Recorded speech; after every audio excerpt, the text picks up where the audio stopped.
উপজেলা সমাবেশের সংগ্রামী সভাপতি,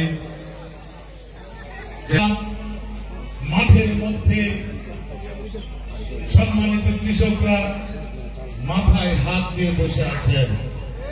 আলুর মূল 200-250 টাকা, কোল্ড স্টোরেজে যখন রাখতে যাচ্ছে, গতবার ভাড়া ছিল 250 টাকা, সে ভাড়া হয়ে গেছে 500 টাকা। কাউকে ক্ষমতায় যারা আছেন কাউকে জবাবদিহিতা করতে হয় না, কাউকে কৃষকদের জন্য কাজ করতে হয় না। আর বাংলাদেশে যারা স্বৈরাচার, যারা ক্ষমতায় থাকে, তারা তো ধরেও নিয়েছেন এবং কথাটি 100% সত্য।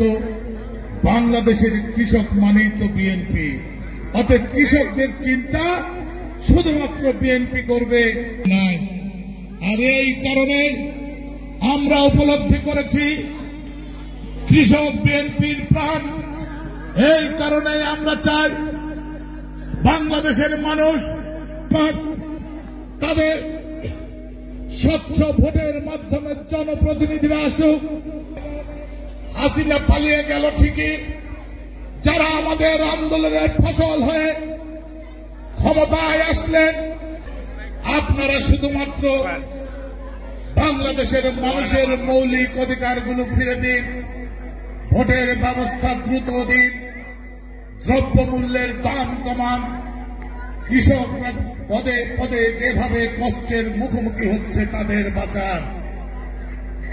অত্যন্ত দুঃখের ও পরিতাপের বিষয়, আমরা যখন এই ন্যায্য কথাগুলো বলছি, কিছু কিছু সুশীল সমাজ যারা ড্রয়িং রুম রাজনীতি নিয়ে ব্যস্ত থাকে, যারা জীবনে কোনোদিন জনগণের কাছে যান না, তারা অনেকে ষড়যন্ত্র করছেন। ভোট হলে তো বিএনপি ক্ষমতায় যাবে, আমাদের লাভ। আমরা দ্ব্যর্থহীন কণ্ঠে আজকে তিলেকপুরের এই মাটি থেকে বলে যেতে চাই, 17টি বছর আমরা হাসিনার চোখে চোখ রেখে আন্দোলন করেছি, তার রক্তচক্ষুকে ভয় পাইনি। আমাদের অনেক হাজার হাজার নেতা কর্মী খুন হয়েছে, গুম হয়েছে, জেলে গিয়েছে, তবু আমরা জনগণের আন্দোলন থেকে পিছপা হটেনি। আপনাকে আজকে যারা আজকে রাষ্ট্রের ক্ষমতায় আছে, আপনাদেরকেও বলতে চাই, আপনাদের আমরা সহযোগিতা করতে চাই, আপনারা সফল হন সেইটা আমরা মনে প্রাণে চাই।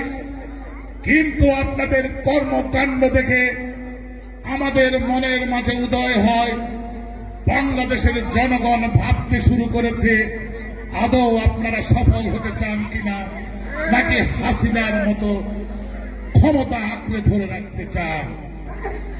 আপনারা সংস্কার সংস্কার সারাদিন সংস্কারই বলেন, সংস্কার একটি চলমান প্রক্রিয়া, একটি রাষ্ট্রের সংস্কার চলতেই থাকবে। আজকের প্রেক্ষাপটে যেটি ভালো মনে হবে, আজ থেকে 10 বছর পরে সেটিও পরিবর্তন করতে হবে। তাই সংস্কার কোন চিরস্থায়ী কোন বিষয় নয়। আমরা বারবার বলেছি, একটি স্বচ্ছ সুন্দর নির্বাচনের জন্য যা যা সংস্কার দরকার, সেই সংস্কারগুলো অত্যন্ত দ্রুততার সাথে করে বাংলাদেশের ক্ষমতা, বাংলাদেশের মালিক, বাংলাদেশের জনগণের হাতে ফিরিয়ে দিন। এই দুর্দশার হাত থেকে জনগণকে মুক্তি দিন। কারণ আপনারা দেখছেন প্রতিনিয়ত পলাতক স্বৈরাচারী ফ্যাসিস্ট এবং তাদের দোসররা দেশে একটার পর একটা ষড়যন্ত্র করছে, বিশৃঙ্খলা করছে, বিভিন্নভাবে পায়তারা করছে এদেশের মানুষকে কষ্ট দেওয়ার জন্য। তাই এখনো যদি বোধোদয় না হয়, যদি আগামীতে কোন আরো খারাপ পরিস্থিতির উদ্ভূত হয়, আপনারা যারা আজকে ক্ষমতায় আছেন, আপনারা যারা আজকে চেয়ারে আছেন, আপনাদের মধ্যেও যারা আজকে বিত্ত বৈভবের নেশায় মেতে উঠেছেন, সেই ঘটনার জন্য, সেই পরিস্থিতির জন্য আপনারাই দায়ী থাকবেন।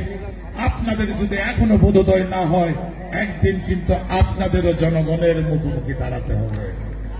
কৃষক বান্ধব, আমরা কৃষকের দল, কৃষক সমাজকে আমরা সবচেয়ে বেশি প্রায়োরিটি দিয়েছি, আর প্রায়োরিটি দিয়েছি আমাদের মাদের। তাই আমরা আগামী দিনে আপনাদের বলতে চাই, বিগত দিনে যেমন বিএনপি যা যা কথা দিয়েছিল সেই কথাগুলো রক্ষা করেছে, আগামী দিনেও যদি আল্লাহ রাব্বুল আলামিন আপনাদের ভালোবাসায়, আমরা যদি আপনাদের ভালোবাসায় আপনাদের মতামত নিয়ে রাষ্ট্র পরিচালনার সুযোগ পাই, আমাদের নেতা জনাব তারেক রহমান যদি রাষ্ট্র পরিচালনার সুযোগ পান, তাহলে আমরা চেষ্টা করব সবচেয়ে প্রায়োরিটি দিতে কৃষক সমাজকে। আমরা চেষ্টা করব, আজকে যেমন আলুর দাম নেই, এইরকম যে কোনো দুর্যোগে আমাদের কৃষকরা যদি বিপদে পড়েন, রাষ্ট্রের পক্ষ থেকে আমরা ভর্তুকি দিয়ে হলেও শস্য বীমা চালু করব, যাতে কৃষকরা রক্ষা পায়।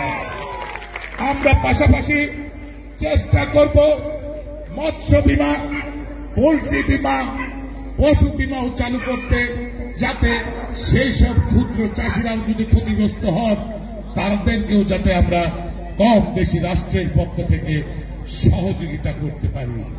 আমাদের মায়েদের জন্য আল্লাহ রাব্বুল আলামিন যদি আপনাদের দোয়ায়, আপনাদের ভালোবাসায় আমাদের রাষ্ট্র পরিচালনার সুযোগ দেন, তাহলে আমরা প্রত্যেকটি পরিবারে একটি একটি করে ফ্যামিলি কার্ড দেব।